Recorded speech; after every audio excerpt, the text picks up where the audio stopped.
Daniel, that was a rude awakening, really, after what happened last weekend against Manchester City. You just never got going in that opening 15 minutes.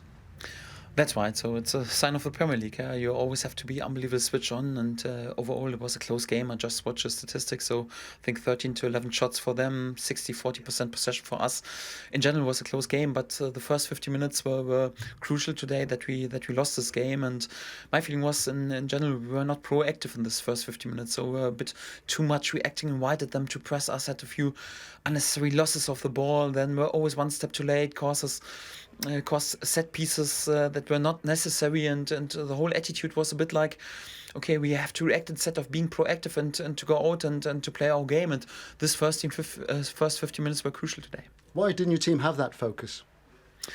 It was difficult. Of course, we spoke about this. We totally knew what would come. So Burnley, meanwhile, a really proper Premier League side. It was clear in a home game against a newly promoted side who was praised so much in the recent days that they would start to press us, to annoy us, to attack us. And it didn't help that we had a difficult start into the game. My captain, one of our last experienced players on the pitch, Alex, said he had to go out after a few minutes because he was injured. Was, of course, not helpful. We play already with so many injured players and such a young side, and then to have this loss of my captain was not helpful. But we have to handle this situation. And these are the moments when we have to learn out of this, especially my young players, even in such a surrounding, then to go out on the front foot and don't be impressed by such things. Just go out and play your style and play your game.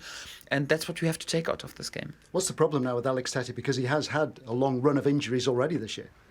Yes, so I'm not sure. So we have to wait what the doctor says. It seems like a groin problem and groin or quad problem. And anyhow, he felt a strain and wasn't able to go on.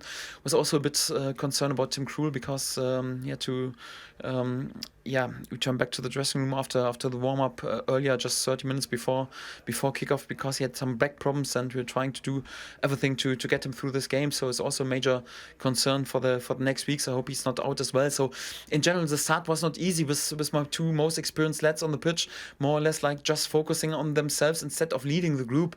It was not helpful, but these are situations you have to handle, and this is also the experience that my young players need to have, and they have to learn from it. Will the young players learn as much from this performance and result as they did from Manchester City last weekend? Yes, you have to learn out of each and every game, and even with losses, when you can speak about mistakes and what you have to improve, it's even a bit easier because the result is not the outcome that we wanted, and for that, pretty often you learn out of a loss a bit more than out of a win. So I would prefer to learn just always out of wins, but we're not naive. So sometimes in this league we're not there and can win each and every game, and for that, we have to accept the loss today.